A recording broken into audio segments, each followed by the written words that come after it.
about breastfeeding. So, a mom messaged me few days ago regarding breastfeeding position. Kasi itong mom na to, hirap na hirap siyang magpadede sa baby. Baby daw laging malikot, ayaw dumedi ng matagal, naglalatch lang ng few minutes and then quits. Kahit na anong posisyon na gagamitin niya, she's really struggling on how to breastfeed this baby in longer duration. So, it's breastfeeding position na pag-uusapan natin.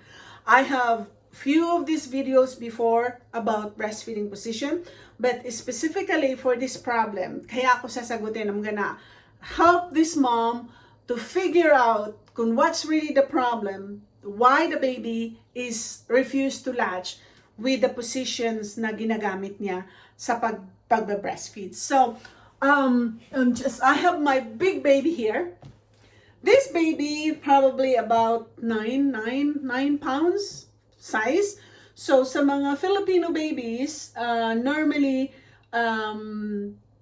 maliliit ang kalimitan sa mga Filipino babies based on study, okay? Na mga Asian babies mas maliliit kumpara sa Caucasian babies or Western babies. So normally, supposed to be 6 to 8 pounds, yun yung normal weight ng baby after birth. But kalimitan sa mga pasyente ko, sa mga Asian culture, kalimitan sa mga babies medyo mababa ng konti ang timbang, ang weight, because again, kung maliit si nanay, the father, the mother, it depends kung ano yung genetics, yung pinagmanahan ni baby, either si mommy or si daddy. Daddy is big, mommy is big, tall or short, so it depends again. So if you have a small baby na feeling mo talaga hirap kang mag-breastfeed, and here's the thing, lagi ko talagang kinoconsider yung length ng hands ni mom, ng arm ni mom, okay? Always consider the length of your arm when you're breastfeeding. Dahil there are some moms that I've encountered in our clinic that they are petite mom, meaning they're short, they're smaller moms who have really short extremities, meaning short arms, and they have bigger babies. So, nag-i-struggle yung baby when you're doing your positioning because the length of your arm is not enough to hold or to support the baby. So, always remember, porket the proper hold yung ginagawa mo, pero kung hindi maging komportable si baby with your hold dahil itong arm na to is very short, you need to find a way on how to make this baby comfortable breastfeeding even if you have shorter arm. So ito talaga, you consider this. Now, kalimitan hindi yan napapansin ng mga healthcare providers. Again, you need to make sure that when you are holding this baby, na itong hold ninyo will help to make the baby feel comfortable. As I said in the previous video, if the baby is not comfortable, the baby will not effectively latch because the position is not comfortable. So, anong position is the best for babies, small babies? So, I've taught so many workshops in the Philippines and demonstrated different techniques on how to hold or position the baby.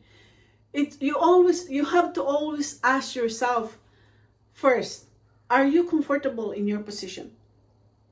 Because if you nanay is not comfortable where you're sitting, where you're laying, if you're side lying, if you're in your bed, if you're not comfortable, your holding, your positioning with your baby will not be comfortable as well.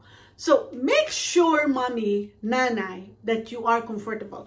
I know kalimitan sa atin, wala naman tayong specific na katulad dito sa ibang bansa that you have a specific couch or sofa just for breastfeeding. Or depende kung kaya ng bulsa, if you can really spend money to get a really comfortable chair where you can be sitting comfortably and breastfeed your baby. Depende. There are some moms that don't have comfortable chair. Kailangan talaga that you have to improvise. That's the word that I'm looking for. You have to improvise a comfortable sitting position or position that you need para you can breastfeed the baby effectively and comfortably. So let's start with how comfortable you are to give you comfort. May unan ka ba? Do you have breastfeeding pillow? You can use it. Okay? Now again, I have this video about breastfeeding pillow. There are so many breastfeeding pillow na it's out of the picture, na talagang super bulky, it's not comfortable, it's just it's like a barrier when you're breastfeeding. If you have those kind of pillows na mas malaki pa kaysa baby, remove it, okay? Use your own comfortable pillow. I would suggest get a fluffy, comfortable pillow. Let me think if I can get my pillow here. It's very important. So, if you have a pillow that's really fluffy, really soft, it's way much better dun sa breastfeeding pillow na nabili ninyo na sobrang laki, sobrang tigas, that sometimes it's so hard to position your baby. But if you have a fluffy pillow like this, very soft, I love soft pillow. So use that instead of that expensive breastfeeding pillow that you have. Now, when you feel like you're comfortable, you get the pillow, you get the support, then that's the time you can focus on positioning your baby. Now, I've said this many times in my video. I love the cross cradle hold para sa mga babies who are small. Cross cradle hold for me is like one of the best breastfeeding hold that you can do for babies who have problem latching, for babies na cannot maintain good position, babies na fussy, or meaning iyakin, babies who refuse to latch, babies who are stubborn. May mga babies who are stubborn, right? So it's always good to start with cross cradle. Why? Because cross cradle for me, lalo na if you have a small baby, I can truly control my baby's movement when I do cross cradle. I do. Kasi look at this way. If I'm doing positioning cross cradle with my baby, like this, I have full control of the baby's lower body because I'm using my elbow. Again, I am a big woman. Okay, I am tall, I have a long arm. So I can do anything for this long arm to tuck in the baby's bum. Pero pag ikaw ay short hand, if you have a short hand that cannot extend your elbow to the bum, then you may find a way that you can use your elbow to support the bum. Now, how about to hold the baby's the back of the neck and the shoulder if your arm is too short na hanggang dito lang? So that's the problem, right? If you can see, yan ang picture na binibigay ko sa inyo ngayon.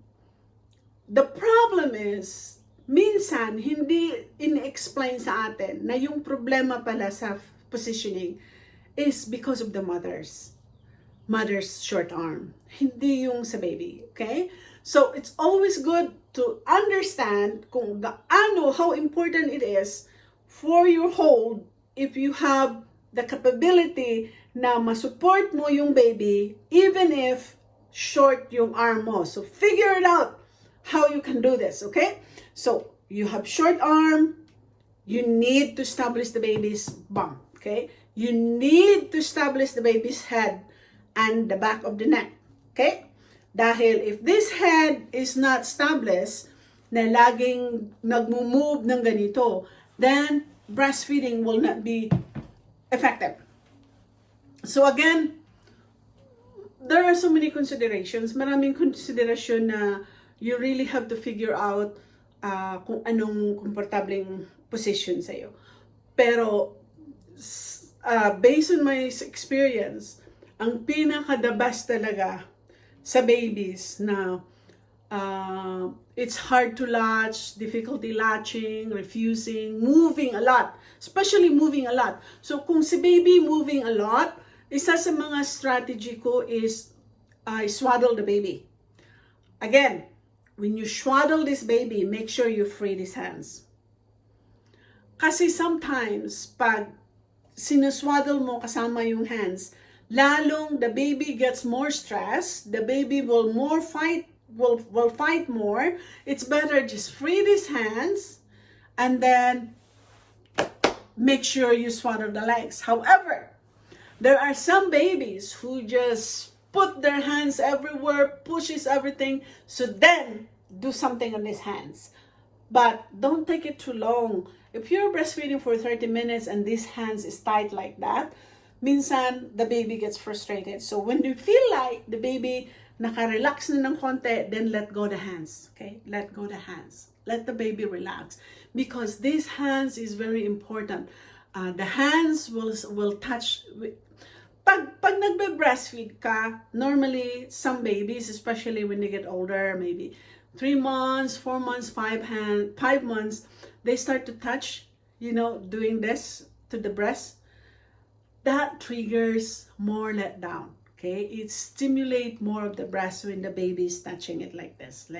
Okay, so if your baby is there, you can put your baby's hands on your breast like that and just let the baby do this. Okay, it's like instead of you massaging your breast, it's your baby that doing the little touches that would really improve letdown. Again, that based on study, okay? Kalimitan sa mga healthcare provider, hindi yan alam.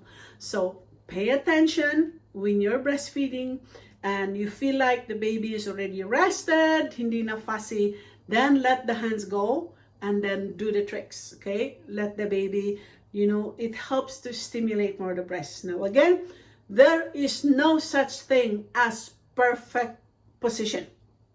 No. Okay?